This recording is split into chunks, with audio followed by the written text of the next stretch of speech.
علی بھائی اگلا سوال ہے کہ چند دن پہلے میں ایک مسجد میں نماز فجر پڑھ رہا تھا۔ امام صاحب قرات کرتے ہوئے چند آیات بھول گئے۔ مجھے قرآن پاک کا وہ حصہ زبانی یاد ہے لیکن مجھے لقمہ دینے کا طریقہ معلوم نہیں تھا، اس لیے خاموش ہی رہا۔ کیا ہماری نماز درست ہے یا دوبارہ ادا کرنا ہوگی؟ پلیز امام کو لقمہ دینے کا سنت طریقہ بھی بتا دیں۔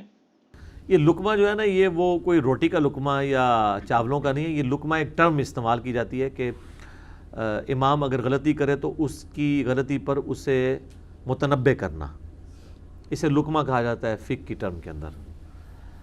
تو پہلی بات ہے، نماز تو درست ہے اگر سورۃ الفاتحہ کے بعد کم از کم 3 آیات پڑھ لی ہیں، بیچ میں سکپ بھی ہوگی، اس سے نماز پہ کوئی فرق نہیں پڑتا، یہ ذہن میں رکھیے گا۔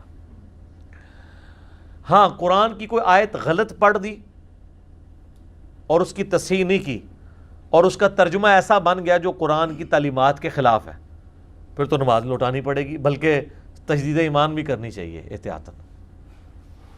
اور اگر مطلب میں فرق نہیں پڑا،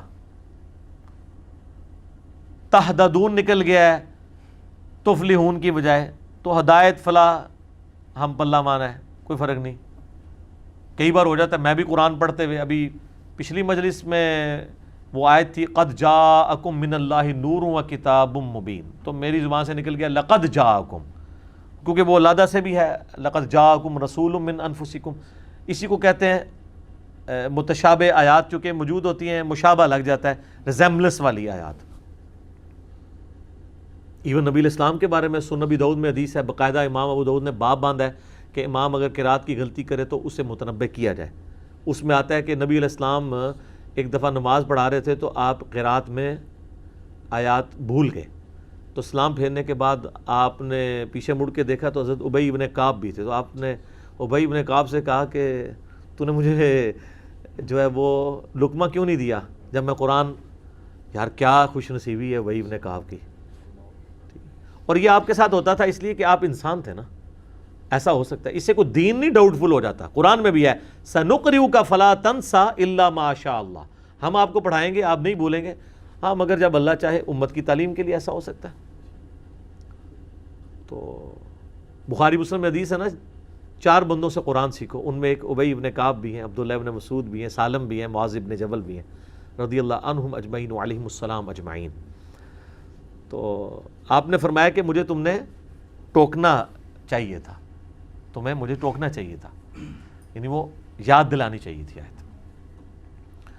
تو اس طرح اگر قرآن کوئی بھول رہا ہے نا امام، تو ڈائریکٹ لقمہ نہ دیں اس کو، تھوڑا آگے چلا گیا اور آپ کو یقین ہے کہ اب یہ پیچھے نہیں آئے گا، لقمہ دینے کا بھی طریقہ ہے نا، لقمہ دیں چمچہ نہ دیں اس کے منہ میں۔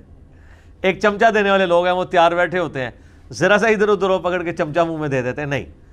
اسی لیے آپ دیکھتے ہیں نا قاری جو قیام اللیل کروا رہے ہوتے ہیں ان کا اکثر سامنے سے جھگڑا رہتا ہے، بعض اوقات وہ جینون بھی ہوتا ہے، کیونکہ تھوڑا سا آگے جا کے نا بعض اوقات قاری کو احساس ہو جاتا ہے یہ میں دوسری طرف چل پڑا ہوں، وہ ریزیمبلنس والی آیات تھی میں دوسری صورت میں چلا، وہ واپس آ جاتا ہے۔ اگر نہیں آ رہا پھر آپ اس کو لقمہ دیں، اور لقمہ دینے کا طریقہ یہ نہیں ہوتا کہ جہاں وہ بھولا ہے اس سے اگلا پورشن آپ پڑھیں، اگلا اس کو آتا ہوتا تو وہ پہلے پڑھ لیتا، اس آیت کے سٹارٹ پہ آپ آ جائیں، یا 2-3 الفاظ پیچھے آئیں تاکہ اسے پتہ چلے میں نے سٹارٹ کہاں سے لینا ہے۔ 2-3 الفاظ پیچھے آئیں اور وہ بول کے اسے چھوڑ دیں، تو پکے حافظ جو ہے نا 90% ایسا ہی ہوتا ہے کہ وہ اس کے بعد وہ اس کو صحیح پڑھ لیتے ہیں۔ اگر پھر بھی غلط پڑھ رہے ہیں پھر آپ تھوڑا پیچھے آئیں اور پڑھنا شروع کریں، پھر وہ امام بھی خاموشی سے سنتا ہے، پھر آپ وہ حصہ بھی پڑھیں جو وہ بھول رہے ہیں، تو آپ کو کچھ نہیں کہے گا۔ لیکن یہ کام اس کو کرنا چاہیے جسے یہ طریقہ آتا ہو، جس کو نہیں آتا وہ نہ کرے، اور کوشش کریں کہ ایسے لوگ جو ہیں وہ پہلی صف میں کھڑے ہوں، جو نبی الاسلام نے فرمایا کہ جن کو قرآن آتا ہے میرے قریب کھڑے ہوا کریں۔ صحیح بخاری میں آتا ہے نا کہ آپ علیہ السلام وہ پیچھے کھڑے ہوں میرے، تو امام کے پیچھے ایسے لوگ ہونے چاہیے جو لقمہ دے بھی سکیں۔ اور اس سے بڑی بات، اگر امام کا وضو ٹوٹ جائے تو وہ جا کے اس کی جگہ پہ کھڑے ہو سکے، امام نے تو نکل جانا ہے وضو ٹوٹ گیا، تو جہاں وہ نماز ہوئی ہے اس سے آگے وہ آگے کنٹینیو کرے گا۔ اچھا، یہ تو وہ لقمہ ہے جو قرات سے متعلق ہے۔ ایک لقمہ ہے کہ امام بھول گیا، بخاری مسلم میں حدیث ہے نبی علیہ السلام نے ایک دفعہ ظہر کی 4 کی بجائے 2 رکعتیں پڑھا دی، اور ایک حدیث بخاری مسلم میں آتی ہے آپ نے 5 پڑھا دی۔ تو صحابہ نے نہیں لقمہ دیا. بعد میں نبی علیہ السلام کو کہا تو آپ فرمایا کہ میں بھی ایک انسان ہوں، جس طرح تم بھولتے ہو میں بھی بھول جاتا ہوں، اگر میں بھول جاؤں تو تم مجھے یاد کروا دیا کرو. پھر آپ علیہ السلام واپس مسجد میں داخل ہوئے اور آپ نے جو 2 رکعتیں رہ گئی تھی وہ پڑھ کے پھر سجدہ صاف کیا. اور جس کیس میں آپ نے 5 پڑھی تھی اس میں آپ نے ابھی مسجد سے نہیں نکلے تھے، وہیں بیٹھے ہوئے تھے، تو آپ نے فوراً سجدہ صاف کیا 2 سجدے. یعنی اس کا بہتر طریقہ بخاری مسلم میں ہے اسلام پھیرنے سے پہلے 2 سجدے کر لیں، بعد میں بھی کر سکتے ہیں. 5 طریقے میرا کلپ اس پہ ریکارڈڈ ہے، کسی بھی طریقے سے کریں، مقصد اینڈ پہ 2 سجدے کرنا ہے. تو آپ علیہ السلام نے کہا مجھے یاد کروا دیا کرو. اور بخاری مسلم میں حدیث ہے، نبی علیہ السلام فرمایا اگر امام کو غلطی پر متنبہ کسی نے کرنا ہے نا، لقمہ دینا ہے اس طرح کی غلطی پہ، تو عورتیں تصفیق کریں گی، ہاتھ پہ ہاتھ ماریں گی. عورت کی آواز کا بھی پڑتا ہے. اور مرد کہیں گے سبحان اللہ. سبحان اللہ کا مطلب ہے کہ غلطی سے اللہ پاک ہے، تو نے غلطی کر دی ہے. یہاں پہ کیا ہوتا ہے، امام اگر پہلی رکعت میں تشہد بیٹھ گیا ہے تو مفتی کہہ رہے ہیں اللہ اکبر اللہ اکبر، اس کو اٹھانے کے لیے اللہ اکبر کہہ رہے ہیں. اللہ اکبر بیچارہ کر کے ہی بیٹھ گیا ہے، وہ اللہ اکبر نہ اٹھنا ہوتا تو پہلے نہ اٹھ جانا. پھر دوسرا امام کو کیسے پتہ چلے گا یہ اللہ اکبر مجھے کہہ رہے ہیں یا کوئی پیچھے آ کے کسی نے نماز نیت کی ہے. اس کا طریقہ ہے سبحان اللہ، تم بھول گئے ہو. یہ غلطی کو ہائی لائٹ کرنے کا طریقہ سبحان اللہ کہنا ہے. عورتوں نے یوں کرنا ہے اگر وہ جماعت میں ہوگی، اور مردوں نے سبحان اللہ کہہ کے امام کو اپنی طرف متوجہ کرنا ہے تاکہ اسے پتہ چلے مجھ سے غلطی ہو گئی ہے. اور یہ غلطی کسی سے بھی ہو جاتی ہے. بعض اوقات انسان کی توجہ ہٹ جاتی ہے، بعض اوقات پورے وثوق سے وہ سمجھ رہا ہوتا ہے کہ میں اس طرح پڑھ رہا تھا، تو لیکن وہ ایسے نہیں اس نے پڑھا ہوتا. تو اس لیے پیچھے والے کی ذمہ داری ہے کہ وہ لقمہ دے. تو امام کو قرات کے لیے لقمہ دینا ہے، اس کا میں نے طریقہ بتا دیا، اور جو اس طرح کی غلطی پہ لقمہ دینا ہے وہ بھی. باقی جو نماز کے بعد لقمے دے رہے ہوتے ہیں نا، اس وقت تو کوئی فائدہ نہیں ہے. آپ نے کئی لوگ جھگڑے کر کے بھی بیٹھ جاتے ہیں کہ جی آپ نے آیتیں ہی چھوڑتی ہیں سن، تو اسی غلط پڑھ چھڑی ہے. تو اس ٹائم بولو نا، اندر بولو. تو اگر اس کا معنی نہیں بدلا اور 3 آیتیں کم از کم پڑھ لی ہوئی تھی تو نماز ہو گئی ہے، اس سے کوئی فرق نہیں پڑتا. صورتوں کی ترتیب بھی بدل دی ہے، کوئی حرج نہیں ہے. بلکہ صحیح مسلم میں حدیث ہے، نبی علیہ السلام نے ایک دفعہ نماز پڑھائی، پہلی رکعت میں سورہ نساء پڑھی، دوسری میں آل عمران پڑھی. یہ مسلم شریف میں حدیث ہے. تو ترتیب کو آپ بدل بھی سکتے ہیں. آیات نہیں الٹی پڑھ سکتے، مختلف جگہوں سے لے سکتے ہیں اسکیٹرڈ فارم کے اندر. آپ کو تو خیر فرق نہیں پتہ لگتا اس حوالے سے ان لوگوں کو جن لوگوں کو ترجمہ نہیں آتا، وہ جدھر سے مرضی کوئی آیت لے رہا ہو. ہاں جس کو قرآن سمجھ آتی ہے اس کو ضرور کوفت ہوتی ہے کہ یار تو نے اب یہاں پہ یہ بات کی تھی اور یہاں پہ آدھی بات چھوڑ کے تو چلا گیا. جس طرح میں بتا دوں، ہمارے محلے میں ایک مسجد ہے، وہاں پہ قاری صاحب بڑا عرصہ تک نا فجر کی ہر آپ کو تو چند ایک آیات انہوں نے رٹی ہوتی ہیں، یا هو اللہ الذی لا الہ الا هو، یا آمن الرسول. تو وہ اکثر سورۃ البقرہ کی نا یہ آیت نمبر 159 اور 160 جو میرے کربلا والے ریسرچ پیپر کے ٹاپ پہ لکھی ہے نا، وہ پڑھتے تھے ان الذین یکتمون ما انزلنا من البینات والہدی من بعد ما بیناہ للناس فی الکتاب اولئک یلعنہم اللہ ویلعنہم اللاعنون. نالیس رکوع چلے جاتے سن کہ وہ لوگ، بے شک وہ لوگ جو چھپا لیتے ہیں اس میں سے جو ہم نے روشن چیزیں نازل کی ہیں ہدایت میں سے، بعد اس کے کہ ہم نے لوگوں کے لیے ان کو بیان کر دیا اپنی کتاب کے اندر، تو ایسے لوگوں پر اللہ کی لعنت ہے اور تمام لعنت کرنے والوں کی لعنت ہے جو لوگ قرآن و سنت کی تعلیمات کو چھپا لیتے ہیں. یہ طویل خاص میں تو علماء یہود کے بارے میں ہے، طویل عام میں جنرل ہے. اور یہ لعنتیں بھیجنے کے بعد رکوع میں چلے جاتے تھے. تو ایک دن میں نے نا ارادہ کیا، میں نے کہا آج وہ پڑھ رہا تھا، میں نے کہا میں نا میں کوشش کرتا ہوں کہ خود نہ کہوں، کیونکہ مجھ سے تو ویسے ہی الرجک ہے. مجھے اللہ معافی دے اتنا ڈر لگتا ہے کہ میں ان کو کہوں نا کہ ایک خدا ہے تو یہ کہہ دیں کہ تجھے غلط فہمی ہوئی ہے. یعنی اتنی ضد میں ہے میرے بارے میں نا، تو میں کسی کے ذریعے کہلوا دیتا ہوں. تو میں نے ارادہ کیا کہ آج میں نا اس کو کہوں گا کہ یار خدا کے لیے یہ لعنتیں بھیج کے تم چلے جاتے ہو. اس کے ساتھ اللہ نے اس کو کنکلوڈ کیا ہے الا الذین تابوا واصلحوا، سوائے ان لوگوں کے جو توبہ کر لیں اور اپنی اصلاح کر لیں، وبینوا، اور جو انہوں نے چھپایا تھا وہ بیان کر دیں، فاولئک اتوب علیہم، ایسے لوگوں کی اللہ تعالیٰ توبہ قبول کرے گا، وانا التواب الرحیم، اور میں توبہ کو قبول کرنے والا مہربان ہوں. تو یہ بات کنکلوڈ ہو رہی ہے نا. لعنتیں بھیجنے کے بعد اللہ نے کہا کہ جو توبہ کر لیں نا، ایک بات، ایک ڈاکٹرن پوری مکمل ہو رہی ہے. تو میں نے کہا کہ میں اس کو کہوں گا یار کم از کم اس کو پورا کر کے تو جایا کرنا نیچے. مجھے تو کوفت رہ جاتی ہے نا کہ یہ کیا تم کر رہے ہو. تو وہ بائی چانس اس دن نہ اس نے وہ پوری پڑھی. وہ مجھے پھر پتہ چلا کہ اس کے ابا جی نے اس کو سمجھایا کہ یار تو ایک کرامت ہی ہوگی کہ میرے دماغ میں یہ بات آئی تو وہ ایک دن پہلے ہی وہ اس کی اصلاح کر چکے تھے. تو اس طریقے سے ہاں جس کو ترجمہ نہیں آتا وہ تو جو مرضی پڑھتا رہے. وہ تو آپ محفل قرات میں بھی دیکھتے ہیں عذاب کی آیات پہ لوگ کہہ رہے ہوتے ہیں سبحان اللہ. حالانکہ عذاب کی آیات میں صحیح مسلم میں حدیث ہے کہ نبی علیہ السلام نماز پڑھتے ہوئے بھی قرات کے دوران اگر جنت کی آیات آتی تھیں تو اللہ سے جنت کا سوال کرتے تھے, اور اگر جہنم سے متعلق عذاب کی آیات آتی تھی تو اللہ تعالیٰ سے عذاب کے اگینسٹ پناہ طلب کرتے تھے.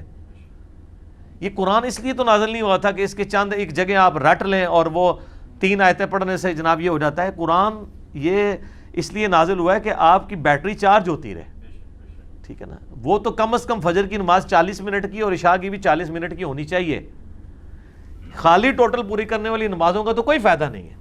اور میں ریکویسٹ کروں گا خدا کے لیے, چند اہل حدیث مساجد میں نے یہ تمام دیکھا ہے, وہ بھی کوئی ہزاروں میں ایک ہو, جہاں پہ لوگ پورا قرآن عام دنوں میں بھی کور کرتے ہیں, فجر کے اندر یا عشاء کے اندر 1 یا 2 رکوع کور کیے, اگلے دن اگلے 2. اس پھر قاری کو یا حافظ کو یہ فائدہ ہوتا ہے جب وہ قیام اللیل سناتا ہے رمضان میں تو پورے سال میں اس کی پریکٹس ہوئی ہوتی ہے. یعنی میں نے ایسی جگہوں پہ نماز پڑھی ہے جو پورا قرآن سال میں ان کا چلتا ہے, 2 یا 3 قرآن وہ کمپلیٹ کرتے ہیں. تو کیا حرج ہے یار, حافظ بھی ہیں اگر کوئی صرف قاری ہے تو مصحف ہاتھ میں اٹھا کے پڑھ لے. اس کا ثبوت بھی میں نے بخاری سے دیا ہے, مصنف ابن ابی شیبہ سے. ہاتھ میں پکڑ کے قرآن پڑھنا, آپ یوٹیوب پہ کلپ دیکھیں تو کیا فرق پڑتا ہے یار.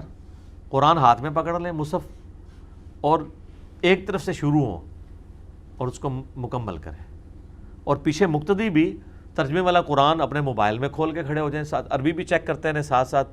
ویسے آپ روزانہ اہتمام کے ساتھ 2 یا 3 رکوع اگر آپ کہیں کہ میں پڑھوں ترجمے کے ساتھ تو آپ کی روٹین میں لانا اس کے لیے اسپیشل بیٹھنا پڑے گا. لیکن نماز تو چونکہ پڑھنی ہوتی ہے تو آٹومیٹکلی آپ کا قرآن کور ہوتا جائے گا. یہ چیز کی جائے. اور میں نے تو بلکہ یہ مشورہ دیا تھا, ہمارے آئین میں شک ہونی چاہیے کہ پاکستان میں بغیر ترجمے والا قرآن پرنٹ ہی نہیں ہونا چاہیے. پاکستان میں کیا کام ہے عربی قرآن کے پرنٹ ہونے کا, صرف عربی کے نیچے ترجمہ پرنٹ ہو, خالی ترجمہ بھی نہ پرنٹ ہو, وہ بھی قرآن کی تعریف ہو جائے گی. اس اعتبار سے کہ ترجمہ اگر کسی نے کوئی غلط کیا ہے تو کاؤنٹر ویریفائی تو ہونا چاہیے نا. قرآن میں عربی میں بھی یہ لکھا ہوا ہے کہ یہ الفاظ ہیں وہ عربی میں لکھے نہیں ہوتے, وہ بریکٹیں ہوتی ہیں, وہ بیچ میں وہ ترجمہ لوگوں بنا لیتے ہیں اس کو. یہ بھی نہیں ہونا چاہیے. لیکن نان عربک ممالک کے اندر بغیر ترجمے کے قرآن چھاپنا, یہ تو آپ لوگوں کو درس دے رہے ہیں کہ طوطے بناؤ ان کو پتہ ہی نہ لگنے دو کہ قرآن کے اندر لکھا کیا ہوا ہے. کیونکہ قرآن کے اندر پتہ لگ گیا تو ہمیں کوشچن کریں گے کہ سر قرآن میں تو یہ لکھا ہوا ہے تو آپ تو یہ بات کر رہے ہیں. وہ تو ان کے لیے یقین کریں ان کو بہت سخت اس سے کوفت ہوتی ہے. اللہ قرآن سن کے ایک عام آدمی بیچارہ ڈر جاتا ہے. مولوی کو اگر آپ کو حوالہ دے دیں نا قرآن کا, وہ ڈرتا نہیں ہے, غصہ کھاتا ہے. حالانکہ ہونا چاہیے کہ وہ تو ٹھیکیدار ہے. عام آدمی جو ہے وہ اگر خوف کھا گیا تو مولوی کو تو آیت سن کے بے ہوش ہو جانا چاہیے. ظاہر ہے جب ایمان جو اتنا کلیم کر رہا ہے, عام آدمی تو چڑی جتنا ایمان ہے, تیرا ہاتھی جتنا ایمان ہے, تنو آیت دسی ہے تو انہوں بے ہوش ہو جانا چاہیے. اس واسطے بھی کہ اللہ نے اتنا سخت حکم فرمایا ہے, پلس یہ ہے کہ میں ممبر تے کے بیان کرتا رہے, اللہ نے یہ کیا میں غلط بیان کر چھڑے. مولوی تو بے ہوش ہونا چاہیے قرآن دی آیات سن کے. ویسے آپ کو سنائیں گے کہ صحابہ جب قرآن پڑھتے تھے آنسو نہیں رکتے تھے, کسی نے آیت سنی تو بے ہوش ہو گیا, بلکہ وہ کئی لوگوں کی روح پرواز کرنے والے واقعات بھی آپ کو بتائیں گے. ٹھیک ہے, اور ان کے یہ ٹس سے مس نہیں ہوتے, یہ الٹا غصہ کھا جاتے ہیں. یہ آپ کی روح نکال لیں, اپنی تو روح نہیں پرواز کرنی, تسی آیت حدیث کوٹ کرو تو روح کر لیں اگر انہوں نے بس چلتا ہوئے. تو لقمہ ضرور دیں, ہر بندہ نہ دے. اور امام کا کام ہے ویسے کہ جاری نمازوں کے لیے جو پرماننٹ نمازی ہیں یا آپ کے مقتدی ہیں ان میں سے کسی ایک کو نامینیٹ کر دیں جس کو قرآن آتا ہے کہ بھئی مجھے کہیں غلطی لگے. اور امام کا بھی کام ہے کہ اگر وہ بھول رہا ہے اور پیچھے کوئی لقمہ دینے والا نہیں ہے تو وہ مہربانی کرے اس آیت کے ساتھ نہ پھر وہ کشتی نہ شروع کر دے, چھوڑ دے اس کو, آگے چلا جائے, کوئی اور سورت شروع کر دے. یہ نہیں ہے کہ میں نے ایک سورت شروع کیا میں بھول گیا ہوں تو اب میں نے ضرور سورہ اخلاص تو آتی ہے نا وہی پڑھ لے, ہر رکعت میں بھی پڑھ لے. صحیح بخاری مسلم میں حدیث ہے نا, ایک صحابی ہر رکعت میں سورہ اخلاص پڑھتے تھے. صحابہ نے شکایت کی, حضور نے بلا کے پوچھا کیوں پڑھتے ہیں؟ ان کا اس میں میرے رحمان کی تعریف بیان ہوئی ہے تو میں اس محبت کیسے پڑھتا ہوں. ان کا کہ اللہ تعالیٰ بھی تجھ سے محبت کرتا ہے, اور جو سورہ اخلاص سے محبت کرتا ہے اللہ تعالیٰ اسے جنت میں داخل کرے گا. مختلف روایتیں ملتی ہیں. تو سورہ اخلاص ہی پڑھ لیں جب اگر آپ بھول جائیں، تو بجائے اس کے ساتھ کرنے کے اس طرح کا یعنی کشتی کرنے کے بعض اوقات لوگ کرتے رہتے ہیں۔ کتنے پکے حافظ دیکھے ہیں پورا قرآن صحیح سنا رہے ہیں، قل اعوذ برب الفلق پہ جا کے اڑک گئے ہیں، یہ میں نے خود دیکھے ہیں، بڑے پکے پکے حافظ۔ میرا تو یہ یعنی میٹرک لیول سے بڑا شوق ہے قرات اور یہ قاریوں کے ساتھ اور حفاظ کے ساتھ بیٹھنے کا، ان کو سننے کا۔ میں نے خود لوگ دیکھے ہیں پورا قرآن اس طرح جناب سپیڈ پڑھتے آ رہے ہیں، پوری پروننسیشن کے ساتھ، کوئی غلطی نہیں کہیں پہ، 30ویں پارے میں آ کے مارے گئے، قل یا ایھا الکافرون پہ پھنس گئے۔ ٹھیک ہے، وہ اللہ تعالیٰ بعض اوقات کسی کا غرور بھی توڑتا ہے کہ کوئی بڑا نہ اپنے آپ کو سمجھ لے۔ ایسا ہو جاتا ہے بعض اوقات کسی کو بہت بڑے لیول کے اوپر ہونے کے باوجود بھی غلطی لگ جاتی ہے، اور اس میں جو غلطی ہائی لائٹ کرے تو اس کے اوپر برا نہیں ماننا چاہیے، کیونکہ اللہ کی کتاب ہے۔ امام کعبہ کئی بار بھول جاتے ہیں تو پیچھے لوگ لقمہ دے دیتے ہیں، ٹھیک ہے، یا وہ خود پھر پیچھے چلے جاتے ہیں اس کو پڑھتے ہوئے۔ تو یہ کوئی کسی کی بے حرمتی نہیں ہے، یا یہ کسی کے ساتھ اس کو بے عزت کرنے والی بات نہیں ہے۔ جب نبی علیہ السلام اپنے صحابہ کو کہہ رہے ہیں، سو نبی داؤد میں حدیث ہے کہ میں بھول گیا تھا تو ابی ابن کعب تیرا کام تھا تو مجھے یاد کروا دیتا، ٹھیک ہے، صحیح ہو گیا۔ جزاک اللہ۔